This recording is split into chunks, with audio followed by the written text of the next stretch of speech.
This video would literally not be possible without today's sponsor, Skillshare. For a limited time only, the first 1,000 people to click the link in the description will get a free trial of Skillshare Premium membership. What is Skillshare? Well, it's the place to go to learn about filmmaking, writing, animation, and more, with unlimited access to join classes and communities that are just right for you for an easy learning experience. I'm currently making an anime, Interstellar Ranger Commence, and I have to draw constantly, so I went to Skillshare to educate myself on how other artists illustrate their characters for inspiration and guidance. Check out this class, Character Illustration, Drawing Faces, Figures, and Clothing by Gabriel Piccolo. Yes, that Gabriel Piccolo. Skillshare is curated specifically for learning, meaning there are no ads at all, and best of all, it's less than $10 a month. This is a limited time offer. The first 1,000 people to use the link in the description will not only get a free trial of Skillshare Premium, but they will also be supporting the channel, so thank you very much.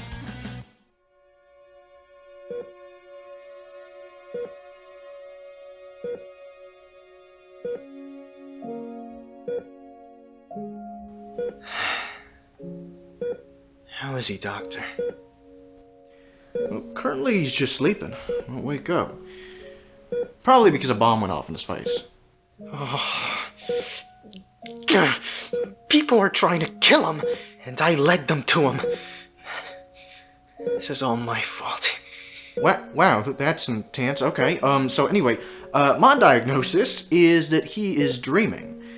And the only way he'll get out of this dream is if he, in his mind, talks about a movie for about 13 minutes from start to end. Oh, really? Oh, sick!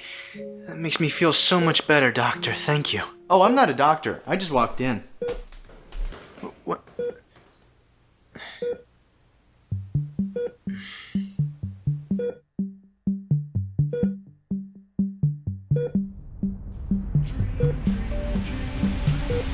Alright, time to make another video. Oh. You looking at this? New merch! There is new merch on CrowdMade, ladies and gentlemen. Link in the description.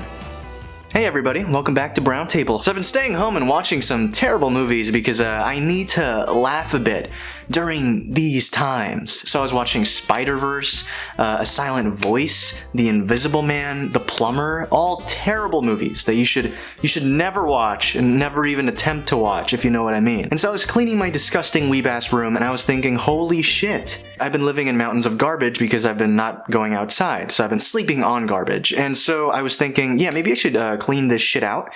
And so I cleaned it out, and as I was cleaning out all this garbage, I stumbled upon this magnificent, hard DVD case. And in this DVD case, there was a magnificent film in it. And that's when my childhood came all over my face, and then that's when I realized that, holy shit, I've been missing out on this 3D fun fest. Robert Rodriguez. More like, Robert, have my kids as fuck. So I put that baby on, I watched the shit out of it. When it told me to put on my 3D glasses, I put those babies on, and now let's talk about it together. SHARKBOY and LAVAGIRL, here we go. Right off the bat, man, you see that this movie was made to be seen in 3D. You get the Dimension Films logo? No. That shit's coming at you, bitch. This movie is in 3D. Not this new 3D that everybody uses. It looks terrible. No. I'm talking blue and red 3D. Now, blue and red 3D revolutionized films. And if you don't watch your movies in red and blue 3D anymore, get the fuck out. Now, some movies and even games have some existential quote that goes along with the theme of the film right at the beginning of the film. And this movie does the same, and it's this beautiful quote. Man, I wonder who wrote that. Oh. And then we get a ridiculously fake-looking CG shark appear right in front of the screen, and it's so bad, it's brilliant. Now here's the thing most people don't tell you about CG, and trust me, I'm actually studying CG, okay? Good movies use terrible CG, while bad movies use amazing-looking, realistic CG. And the reason why is because you want to bring attention to how terrible the CG is, so that the audience knows what is CG and what isn't, so that they can appreciate the CG that much more. And then we're introduced to SharkBoy, a character that is so original, so amazing. that Garguda ripped him off. Yeah, that's right. I know the truth, you VTubing lolly. So Sharkboy's origin is super crazy. He's an up-and-coming marine biologist, and he gets swept away from his dad in a storm, and so the sharks that he's been helping feed, you know, adopt him as like their kid. It's Sharkboy. Don't take a bite out of him, boys. He's a friend. And then it happens. Sharkboy is so fucking powerful that he just proves Darwin's theory of evolution wrong. So the protagonist of the story, Max, finds Sharkboy in the ocean and he seems to be lost. So he does what any other sane human would do. He puts Sharkboy, a human, in a tiny tank in his room where he can barely move. In there, Sharkboy talks about visiting other planets to find his father, which pretty much confirms that Sharkboy is God. Then Lava Girl appears, and then she says that they all have to go to planet Drool to save the universe, but Max can't. That's because our hero has homework. I told her, I have school tomorrow. This, by the way, relates back to the greatest hero of all time, Spider-Man. I got homework. Proving once and for all that the MCU Spider-Man is easily the best Spider-Man, and his best movie is Far From Home. Was it worth it? Making that joke? So we find out that all of this is a story being told by Max, and he's being ridiculed for speaking his truth. His teacher, by the way, is also called Mr. Electricidad, which if you didn't know means electricity in Spanish, you fucking plebeian. So everyone bullies Max for being a supposed liar and a fraud, even the class bully Linus, and even the teacher gets in on the action and says that, yeah, Max, you shouldn't dream. This isn't a dream. This is the real world. Eventually, Linus takes his 4th grade gang to go and kill Max and take his dream journal. Sadly, the only thing that was killed was Max's balls. And Linus takes the dream journal. With his parents not even believing that Sharkboy and Lava Girl exist, Max goes full incel and wants to go to a world where fictional characters do exist, and he wants to escape this loser world. So basically, Max is me. And Max.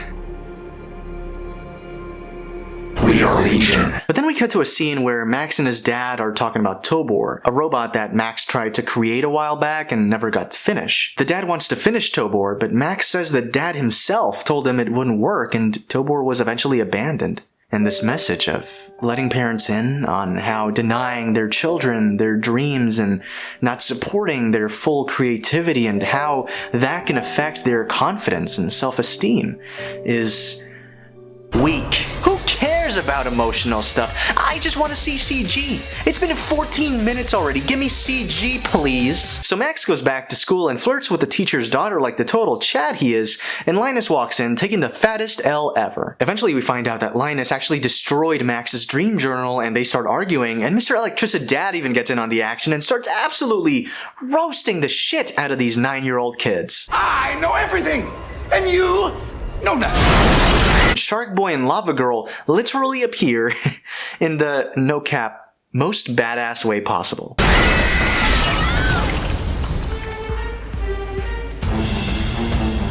So again, Sharkboy and Lava Girl need Max's help to save the universe, and Linus, of course, being the evil bastard that he is already scheming. Now remember, ladies and gentlemen, to fasten your seatbelts and put on your 3D glasses. Let's do this shit. Whoa, this 3D is amazing. So the entire reason that they need Max is because Max actually invented everything. He invented Planet Drool, he invented Sharkboy and Lava Girl, and they need him to ride the ship. Without Max, they don't even know how to operate it. Sadly, it is now canon that Sharkboy and Lava Girl are dumb as fuck because they didn't think to press the go button. So it's time, baby. Let's go to some CG worlds. This is the best part of the whole movie. So they land on Planet Drool, one of the most beautiful CG environments ever made in film. James Cameron's Avatar? More like James Cameron eat my ass. Because Sharkboy and Lava Girl is full of pixelated environments. So the plan is set to this mountaintop place in 45 minutes, and if not, the entire universe goes boom, basically. But the movie does its best to make me forget, because Sharkboy is just flipping and posing for no reason every 5 minutes. And then we find out that the villain who's bringing the darkness to Planet Drool is George Lopez. You think I'm talking about Mr. Electricidad? No, this is the real George Lopez. George Lopez walked on set, said he was going to destroy the entire universe, and they kept it in. So eventually they do fight George Lopez, and I feel like the only other fight in a movie that can rival this fight is the final fight in the Black Panther movie. Now let's play a few things to note. 1. Sharkboy's bottom teeth are not fucking disgusting by any means. They are not gross at all. 10 out of 10. They look super cool. Number 2. George Lopez in this movie isn't cringe at all. Even if this is a kid's movie, he is not cringe by any means. Eventually, Lopez drops them into the dream graveyard, where Max finds Tobor. If you go to the land of milk and cookies, that's where the good dreams are. Once they get to the land of milk and cookies, which looks like a world drenched in cum, Sharkboy eats shit. Ew! I stepped in So to get Max to sleep, the film puts on the greatest song in the history of all songs. The Dream Song. Now, if you make music, I just want to say that no matter what you do, and no matter how hard you try, you will never, ever be able to create a song as amazing as the Dream Song. Go fuck yourself. dream, dream, dream, dream. So as the trio ride the stream of consciousness, Max talks about what he saw in his dream. And he saw something so sophisticated, so confusing, that he's having trouble remembering it. I saw an object. Give me something to draw with. He needs to draw it to figure it out? Oh, what could it be that is so difficult to remember? Oh, it's a heart. Thinking about the heart, they remember the crystal heart exists, and that is in an ice castle where they go, but are trapped by George Lopez, who, by the way, is in the peak of his acting career. Do not talk shit about him. Anyways, George Lopez kills them. They die. The end. Just kidding, they're actually sent to the mountaintop place where they encounter Subtract. So Subtract starts threatening to turn Sharkboy into Electro by dropping him into a vat of eels. Maybe he's just trying to fix his teeth. So Max eventually gets his dream journal from Subtract and then decides to emotionally manipulate Sharkboy a little bit. Sharkboy, your father Willie is at the bottom of the ocean.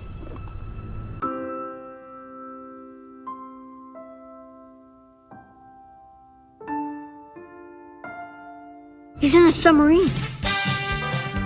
So, I know we've talked about a lot of things that have ripped off this masterpiece of a film. Gargura, Spider-Man.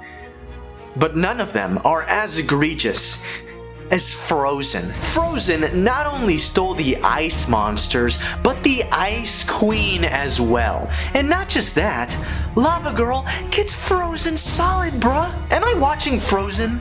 Or am I watching Sharkboy and Lava Girl? You tell me, huh? Director of Frozen? I don't even know who you are. Robert Rodriguez? That's a name I know. He is a masterpiece director. He directed,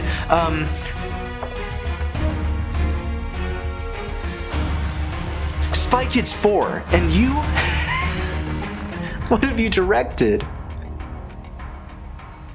So Max has to decide where in the room he's in the crystal gem is located, and he chooses correctly, which leads to one of the greatest jokes in cinematic movie history. Usually if you snooze, you lose. With Max, you snooze, you win. Sadly, even though they have the crystal heart, Sharkboy dies. He's killed by eels. I guess these aren't the same eels that created Electro, huh? He'll drown if I don't go get him. So Sharkboy is drowning. But wait, doesn't he have gills? So Lava Girl goes underwater to save him, but she dies because she's lava. And so, with Max having lost both of his friends, he now becomes Punished Max. Because of his anger, because of his rage of having lost so many of his friends, he becomes fucking God and is able to unfreeze the ocean. He just unfroze that shit. How did he? So basically Sharkboy was never God. Max was God the entire time, and he fights the literal devil at the end of this film with expert direction, amazing cinematography, and awe-inspiring CG. Thankfully, the film's not even over yet. George Lopez goes to Max's school to attack it. And even better, as Max's parents are about to be separated, they are saved by Max's dreams. Yeah, they can't die, they're immortal. Like me. So Elsa comes out of nowhere and, using her ice powers, fucking murders George Lopez. With the children celebrating murder, the day is saved.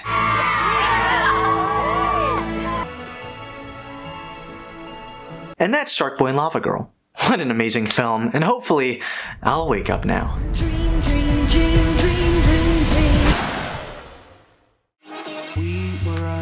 Thanks so much, Zandre Short, for all the Interstellar Ranger Commence fan art. This isn't even all of it, it's amazing. Thank you so much, much love. Thanks so much for watching the video. Check out the sexy ass merch, check out the anime I'm making, Interstellar Ranger Commence, link in the description. And now for the Patreon question of the video. The question is by Getting the Robot Shinji, and he asks, what's your favorite animated movie, and why is it your name? So, yeah, Your Name is definitely, maybe, my favorite animated movie? It's really hard. I think the reason why is mostly because of how it affected me. It's affected me a lot. It pretty much just changed the trajectory of basically my life, like what I do. I was really heavily invested in 2D animation, but never enough for me to like want to really start animating extensively, you know?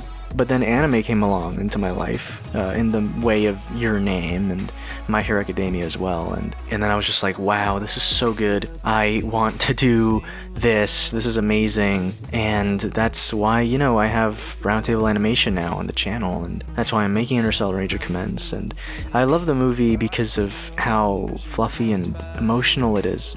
When I say fluffy, because it's fun. It's like this upbeat thing, but at the same time, it has this really deep emotional core. It just really got to me, and I think the resolution of the film is one of the best resolutions of any film ever. It's like Prisoners level good to me. So that's pretty much it. Thank you patrons so much for supporting me, especially, during college. Now, if you don't know what a Chad is, because I keep saying that, the Chad Nation is what I call my fan base, and they're all super awesome people that love to dream. So thank you so much for watching. I love you all so much, and I hope you come back to the table.